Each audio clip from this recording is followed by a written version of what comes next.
What's up, fellow connoisseurs of fiction? It's me, Full0Grace, and today I'm going to be giving an overview of the book Artemis Fowl, The Eternity Code. This is the third book in the Artemis Fowl series. I've already done an overview of the first and second books. I highly recommend you watch them before proceeding with this video. Links are in the description down below. Before we begin, let's quickly go over some of the characters we'll see. Most of the characters I've already reviewed in my other videos.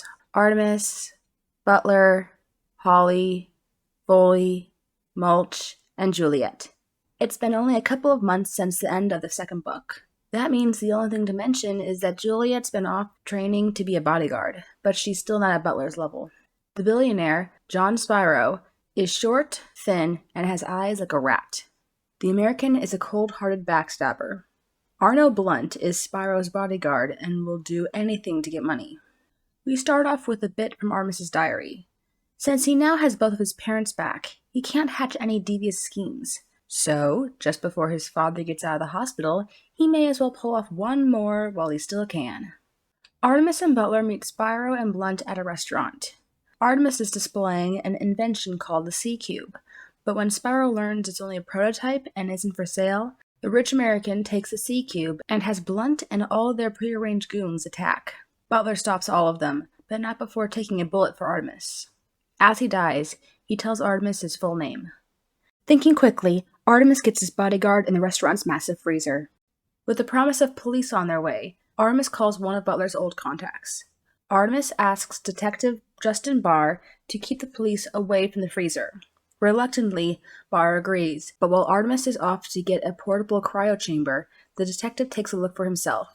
When Fowl returns, Barr asks what happened. With nothing to lose, Artemis tells him everything. After the detective leaves, Artemis makes an important phone call. Down in Haven, the whole city has gone into lockdown. Foley fears they've been discovered by the humans because they just got pinged by an unknown group. Holly is sent topside in case it happens again. Not long after, they get a phone call that sets off alarms, and Holly is sent to investigate. She's led to Artemis, who explains what happened. Holly isn't sure she can heal him, but Artemis is insistent. Besides, it's Butler. With Foley's help, Holly heals her friend. Butler's alive, but he's also aged about 10 years. He's in no condition to protect his charge, so Artemis makes a quick phone call to a different Butler. Meanwhile, Spiro learns that the Sea Cube has an infinity code, so it's nothing more than a paperweight until it's unlocked.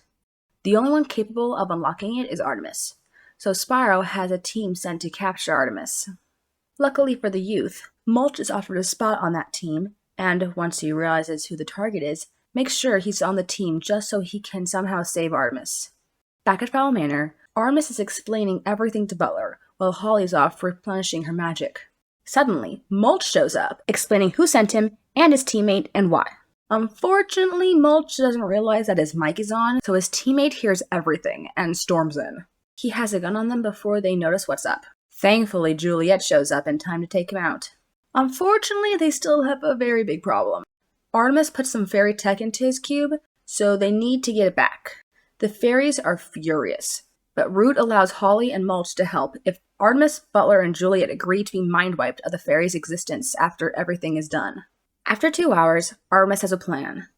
Mulch and Artemis call Spiro and convince him that Mulch has captured Fowl and is bringing him back to America. Artemis, Holly, Mulch, and Juliet get on a jet to take care of things. Butler is left behind and given the task of trying to find some way around the mind wipe. Upon arrival, Mulch plays the rough gang member, while Artemis struggles to play a helpless boy.